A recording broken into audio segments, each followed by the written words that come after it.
শাইতানির রাজিম বিসমিল্লাহির রহমানির রহিম। ঢাকা থেকে নাসিমা আক্তার নামে এক বোন প্রশ্ন করেছেন, স্বামী মারা গেলে কি স্ত্রী কোনো গহনা বা রঙিন জামা কাপড় পরতে পারবে না? আমাদের সমাজে অনেক বিধবা নারীদের আজীবন সাদা শাড়ি পরে থাকতে দেখা যায়। ইসলামের দৃষ্টিতে এটা কতটুকু সঠিক? প্রিয় বোন নাসিমা, আপনার এই প্রশ্নের উত্তরে বলবো, কোনো ব্যক্তি যখন মারা যায় তখন তার নিকট আত্মীয়দের উপর শোক পালন করার বৈধতা ইসলাম দিয়েছে, এবং সেই শোক পালনের সময়সীমা হচ্ছে 3 দিন। 3 দিনের বেশি শোক পালন করা যাবে না। আমার বাবা যদি মারা যায়, কিংবা আমার মা যদি মারা যায়, বা আমার আত্মীয় স্বজন কেউ যদি মারা যায়, সেক্ষেত্রে শোক পালনের বিধান ইসলামে রয়েছে, এটাকে উৎসাহিত করা হয়েছে, এবং সেটার বৈধতা হচ্ছে মাত্র 3 দিন। কিন্তু এক্ষেত্রে একমাত্র ব্যতিক্রম হচ্ছে যদি স্বামী মারা যায়, সেক্ষেত্রে স্ত্রী শুধু 3 দিন শোক পালন করবে না। স্ত্রীর জন্য শোক পালনের বিধানের সময়টা ইসলামী শরিয়া এটাকে অনেক লম্বা সময়, পিরিয়ড অফ টাইম হিসেবে নির্ধারিত করেছে, আর সেটা হচ্ছে 4 মাস 10 দিন। কালামুল্লাহ মাজিদের সূরাতুল বাকারার 234 নম্বর আয়াতে আল্লাহ তাআলা বলছেন, ওয়াল্লাযীনা ইউতাওয়াফাউনা মিনকুম ওয়া ইয়াযারুনা আযওয়াজাই ইয়াতারাব্বাসনা বিআনফুসিহিন্না আরবাআতা আশহুরিন ওয়া আশরা। অর্থাৎ তোমাদের মধ্য থেকে যদি কেউ মারা যায় এবং সে যদি তার স্ত্রীকে রেখে দুনিয়া থেকে বিদায় নেয়, সেক্ষেত্রে তার স্ত্রী 4 মাস 10 দিন নিজেকে ঘরে আবদ্ধ রাখবে। এটাকে স্বামী ইন্তেকালের পরে স্ত্রীর ইদ্যত পালন বলা হয়। তাহলে এই আয়াত থেকে আমরা বুঝতে পারলাম যে আমাদের অন্যান্য আত্মীয় স্বজন যদি মারা যায়, সেক্ষেত্রে আমরা 3 দিন শোক পালন করতে পারবো। কিন্তু যদি স্বামী মারা যায় কোনো নারীর, সেক্ষেত্রে সে নারী 3 দিন নয়, তিনি 4 মাস 10 দিন ইদ্যত পালন করবেন। এবং সহিহ বুখারীর একটি বর্ণনাতেও আমরা এর সপক্ষে আল্লাহর হাবিব সাল্লাল্লাহু আলাইহি ওয়াসাল্লামের পক্ষ থেকে একটি হাদিস আমরা পাই। আল্লাহ রাসূল সাল্লাল্লাহু আলাইহি ওয়াসাল্লাম ইরশাদ করেছেন, লা ইয়াহিল্লু লিমরাআতিন তুমিনু বিল্লাহি ওয়াল ইয়াউমিল আখিরি আন তুহিদ্দা আলা মাইয়িতিন ফাওকা সালাস। অর্থাৎ কোনো নারীর জন্য এটা বৈধ নয় কিংবা শোভনীয় নয় যে সে তার কোনো মৃত আত্মীয়ের ব্যাপারে শোক পালন করবে 3 দিনের বেশি। এটা শোভনীয় নয়। ইল্লা আলা যাওজ, তবে স্বামীর ক্ষেত্রে ব্যাপারটি ভিন্ন। তার স্বামী যদি ইন্তেকাল করে, সেক্ষেত্রে নারী 3 দিন শোক পালন করবে না, বরং আল্লাহর হাবিব সাল্লাল্লাহু আলাইহি সাল্লাম বললেন, ফাইন্নাহা তুহিদ্দু আলাইহি আরবাআতা আশহুরিন ওয়া আশরা। সেক্ষেত্রে সে নারী 4 মাস 10 দিন শোক পালন করবে বা ইদ্যত পালন করবে। এবং ইদ্যত পালনের এই যে ডিউরেশন, এই লং পিরিয়ড অফ টাইমে সে বিধবা নারী কি করতে পারবে এবং কি করতে পারবে না, এ ব্যাপারেও কিন্তু শরিয়া আর ইসলামিয়া কিছু ডুজ অ্যান্ড ডোন্টস দিয়েছেন। সেক্ষেত্রে আমরা সুনানে নাসাইর একটি হাদিসকে উল্লেখ করতে চাই এখানে, যেখানে আল্লাহর হাবিব সাল্লাল্লাহু আলাইহি ওয়াসাল্লাম তিনি ইরশাদ করেছেন, ওয়ালা তালবাসু সাওবান মাসবুকান। অর্থাৎ এই 4 মাস 10 দিনের লম্বা সময়কালে কোনো বিধবা নারী কোনো রঙিন কাপড় পরতে পারবেন না। ওয়ালা সাওবা আসবিন, এমব্রয়ডারি করা, ডিজাইন করা কোনো জামা কাপড় তিনি পরবেন না। ওয়ালা তাকতাহিল, এবং সে নারী চোখে কাজল ব্যবহার করবেন না। ওয়ালা তুমশিদ, সৌন্দর্য বর্ধনের জন্য চুল আঁচড়াতে পারবেন না। ওয়ালা তামাসসু তিবান, কোনো পারফিউম ব্যবহার করতে পারবেন না। তাহলে এই হাদিসের আলোকে কিন্তু একজন বিধবা নারী কি করবেন এবং কি করবেন না, সেটার একটা রোডম্যাপ কিন্তু আমরা এই হাদিসের মাধ্যমে পেয়ে থাকি। এখন প্রশ্ন হচ্ছে যে অন্যান্য আত্মীয় স্বজন মারা গেলে শোক পালনের বিধান হচ্ছে মাত্র 3 দিন, কিন্তু স্বামী মারা গেলে একজন স্ত্রীর জন্য 4 মাস 10 দিন কেন এই ডুজ অ্যান্ড ডোন্টস গুলো পালন করতে হবে, এবং 4 মাস 10 দিনের এই ইদ্যত পালনের নেপথ্যে সিগনিফিকেন্স বা তাৎপর্যটা কি, সেটা হচ্ছে প্রশ্ন। এক্ষেত্রে স্কলারগণ কিছু কারণ এই 4 মাস 10 দিনের ইদ্যতের পেছনে ওনারা বের করেছেন। এর মধ্যে একটি কারণ এরকম হতে পারে যে স্বামী মৃত্যুর পরপরই যদি তার স্ত্রী খুব আনন্দ উল্লাসের সাথে সাজুগুজু করে ঘর থেকে বের হয়, তাহলে এই নারীর চরিত্রের ব্যাপারে অনেকে প্রশ্ন তুলতে পারেন যে এটা কেমন স্ত্রী, যার প্রিয়তমা স্বামী পৃথিবী থেকে বিদায় নিয়েছে, আর তার কিছুদিনের মধ্যেই তিনি সেজে গুজে নিজেকে প্রচার করে প্রসার করে তিনি রাস্তাঘাটে বের হচ্ছেন বা হাঁটাহাঁটি করছেন।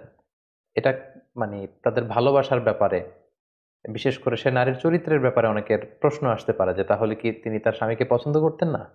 যদি স্বামীকে পছন্দ করেই থাকেন, তাহলে স্বামী বিদায় নেওয়ার পর তো তিনি শোক পালন করবেন, তিনি তো খুব আপসেট থাকার কথা।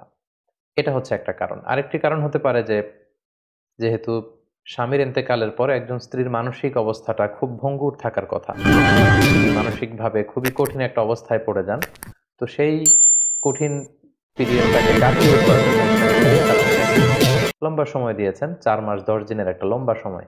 এই সময়ের মধ্যে তিনি নিজেকে সামলে নিতে পারবেন, নিজেকে গুছিয়ে নিতে পারবেন, বা স্বামী হারানোর যে বেদনা, যে হাহাকার, যে কষ্ট, সেটা থেকে তিনি হয়তো উঠে আসতে পারবেন। সবচেয়ে যে বড় কারণটি স্কলাররা উল্লেখ করেছেন সেটা হচ্ছে স্বামী ইন্তেকালের কারণে সে স্ত্রীর জরায়ুতে তার লেট হাজবেন্ডের কোনো স্পার্ম রয়ে গিয়েছে কিনা এটাকে নিশ্চিত করার জন্য 4 মাস 10 দিনের এই লম্বা সময়টা তার বাসায় অবস্থান করাটা জরুরি। ফলে এটা কনফার্ম হওয়া যাবে যে মৃত স্বামীর কোনো স্মৃতি ওই বিধবা স্ত্রীর পেটে রয়ে গিয়েছে কিনা। কেননা ইসলাম এই নাসালকে, বংশ পরিক্রমাকে, কার বাবাকে, কোন বংশ থেকে কার জন্ম হলো, এই বিষয়গুলোকে ইসলাম খুব বেশি গুরুত্ব দেয়। সেজন্য যদিও আধুনিক চিকিৎসা বিজ্ঞানের কারণে অগ্রিমভাবেই বা আগে থেকেই হয়তো জেনে যাওয়া সম্ভব হচ্ছে যে এই মহিলা প্রেগনেন্ট কি প্রেগনেন্ট না, কিন্তু ইসলামী শরিয়া এখানে একটা লম্বা পিরিয়ড অফ টাইম আমাদেরকে বেঁধে দিয়েছে এবং সেটাই আমাদেরকে পালন করতে হবে, আর সেটা হচ্ছে 4 মাস 10 দিন। সো আমরা এই 4 মাস 10 দিনের লম্বা সময়ের মধ্যে এটা বোঝা যাবে যে আগের স্বামীর কোনো স্পার্ম এই বিধবা নারীর জরায়ুতে আছে কিনা, এবং তিনি যদি সন্তান সম্ভবা হন তাহলে বুঝতে হবে এই সন্তানটি যে স্বামী পৃথিবী থেকে বিদায় নিয়েছেন সেই স্বামীর। যদি এমনটি হতো, এরকম লম্বা পিরিয়ড অফ টাইমের ইদ্যত যদি পালন করার আদেশ ইসলাম না দিত, আর সেক্ষেত্রে বিধবা হওয়ার পরপরই কোনো নারী যদি আবার নতুন বিবাহ বন্ধনে আবদ্ধ হয়ে যান এবং নতুন স্বামীর সাথে যদি তিনি শারীরিক মেলামেশা করেন এবং তারপরে যদি এই বিধবা নারী গর্ভবতী হন, তাহলে এখানে একটা সন্দেহ থেকে যায় যে এই যে পেটের গর্ভের যে সন্তান, এটা কি নতুন স্বামীর স্পার্ম থেকে এসেছে নাকি যে স্বামী গত হয়েছে কিছুদিন আগে তার স্পার্ম থেকে। সো ইসলাম এই বিষয়টাকে খুবই গুরুত্ব দেয় এবং এই বিষয়টা এনশিওর হওয়ার জন্যই বেসিকলি 4 মাস 10 দিনের এই লম্বা ইদ্যতের সময়টাকে একজন বিধবা নারীর জন্য ইসলামী শরিয়া আবশ্যক করে দিয়েছে।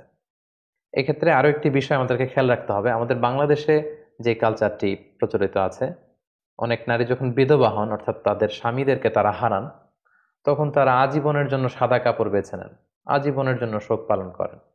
আসলে শোক পালনের বিধানটি আজীবনের জন্য নয়, এটা হচ্ছে 4 মাস 10 দিনের জন্য একটা পিরিয়ড। এই পিরিয়ডেই আপনি এই ডুজ অ্যান্ড ডোন্টস গুলো মেনে চলবেন এবং 4 মাস 10 দিনের এই ইদ্যতের পিরিয়ড যখন চলে যাবে তখন আপনি আবার আপনার স্বাভাবিক জীবনযাপন করতে পারবেন এবং প্রয়োজনে চাইলে আপনি আবার নতুন বিবাহ বন্ধনেও আবদ্ধ হতে পারবেন ইনশাআল্লাহ। তাহলে সম্মানিত সুধী, আমরা খুব সহজে বলতে পারি যে 3 দিন হচ্ছে স্বাভাবিক শোক পালনের নিয়ম, কিন্তু বিধবা নারীর জন্য, তার স্বামীর জন্য তিনি 4 মাস 10 দিন শোক পালন করবেন বা ইদ্যত পিরিয়ড কাটাবেন।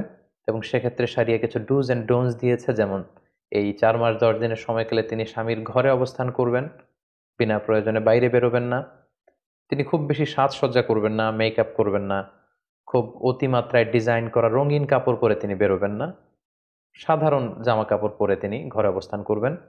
তিনি এই সময়টাতে পারফিউম ইউজ করবেন না, অতিমাত্রায় জুয়েলারি অলংকার এগুলো ব্যবহার করবেন না। নিজের সৌন্দর্য বাড়ানোর জন্য সাজসজ্জা হিসেবে আমরা যে মেহেদি ব্যবহার করি বা চোখে কাজল দেই, এগুলো তিনি ব্যবহার করতে পারবেন না। এবং এই লম্বা সময়ের মধ্যে তিনি সরাসরি বিবাহে আবদ্ধ হওয়ার মতো কোনো কাজ কিংবা বিবাহের প্রপোজাল বা বিবাহ নিয়ে কথাবার্তা এগুলোতেও তিনি জড়াবেন না। তবে জরুরি প্রয়োজনে তিনি তার স্বামীর ঘর থেকে বাইরে তিনি বেরোতে পারবেন। লেটসে ডাক্তারের কাছে যদি কোনো অ্যাপয়েন্টমেন্ট থাকে, অথবা তার জীবিকার জন্য, যদি যেহেতু স্বামী মারা গিয়েছে উপার্জনের কোনো মাধ্যম নেই, তার নিজেকেই হয়তো উপার্জনের জন্য বের হতে হচ্ছে, কিংবা কোনো কিছু কেনাকাটার জন্য তার হয়তো আশেপাশে এমন কেউ নেই যেটা তাকে কেউ করে দিতে পারবে, সেক্ষেত্রে তিনি জরুরি প্রয়োজনে বের হতে পারবেন ইনশাআল্লাহ। তবে এক্ষেত্রে একটি ব্যতিক্রম হচ্ছে, কোনো নারী যদি বিধবা হওয়ার পাশাপাশি প্রেগনেন্ট হয়ে থাকেন, তখন তিনি যখন তার বাচ্চাকে ডেলিভারি করবেন, ওই ডেলিভারি করার মধ্য দিয়েই তার ইদ্যত পিরিয়ডটা শেষ হয়ে যাবে। সেক্ষেত্রে 4 মাস 10 দিনের জন্য আর তার অপেক্ষা করতে হবে না। উদাহরণস্বরূপ, কোনো নারী হচ্ছে লেটসে আমরা বলতে পারি যে 8 মাসের গর্ভবতী একজন নারী, ইন দ্য মিন টাইম তার স্বামী মারা গেল এবং স্বামী মারা যাওয়ার 10 দিন পরেই তার পেটের বাচ্চা ভূমিষ্ঠ হলো। সেক্ষেত্রে এই বাচ্চা ভূমিষ্ঠ হওয়ার মধ্য দিয়েই এই বিধবা নারী ওনার ইদ্যত পিরিয়ডকে শেষ করতে পারবেন। সেক্ষেত্রে তার 4 মাস 10 দিনের জন্য বসে থাকতে হবে না। কারণ আমরা শুরুতে বলেছি এই 4 মাস 10 দিনের নেপথ্যে মূল কারণ হচ্ছে এইটা চেক করা যে তার গর্ভে তার লেট হাজবেন্ডের কোনো স্পার্ম আছে কিনা, কোনো সন্তান আছে কিনা। আর সেই সন্তানই যখন ভূমিষ্ঠ হয়ে গিয়েছে, সেক্ষেত্রে আমরা এখন নিশ্চিতভাবে বলতে পারি যে আগের স্বামীর কোনো স্মৃতি এই বিধবা নারীর পেটের মধ্যে আর অবশিষ্ট নেই। ফলে সন্তান ভূমিষ্ঠ হওয়ার মধ্য দিয়ে তিনি তার পিরিয়ড শেষ করবেন। এক্ষেত্রে খুব সোজা সাপটা ভাবে সূরাতুত তালাকের 4 নম্বর আয়াতে আল্লাহ তাআলা বলছেন, ওয়া উলাতুল আহমালি আজালুহুন্না আইয়াদা'না হামলাহুন। অর্থাৎ গর্ভবতী নারীদের ক্ষেত্রে ইদ্যত হচ্ছে তার ডেলিভারি। তার পেটের বাচ্চা যখন ভূমিষ্ঠ হয়ে যাবে, এই ভূমিষ্ঠ হওয়ার মধ্য দিয়ে তার ইদ্যত পিরিয়ড শেষ হবে। সেক্ষেত্রে 4 মাস 10 দিনের জন্য আর অপেক্ষা করতে হবে না। তো প্রিয় বোন নাসিমা, আশা করি আপনি আপনার উত্তর পেয়েছেন যে একজন বিধবা নারীর জন্য 4 মাস 10 দিনের যে ইদ্যত পিরিয়ড ইসলামী শরিয়া দিয়েছে, সেই সময়টাতে তিনি কি করতে পারবেন, কি করতে পারবেন না, এ ব্যাপারে ইসলামী শরিয়ার বিধানগুলো আশা করি আপনি বুঝতে পেরেছেন। আল্লাহ তাআলা আমাদের সবাইকে ইসলামকে সঠিকভাবে জেনে সে অনুযায়ী আমল করবার তৌফিক দান করুক। হাদা মা ইনদি ওয়া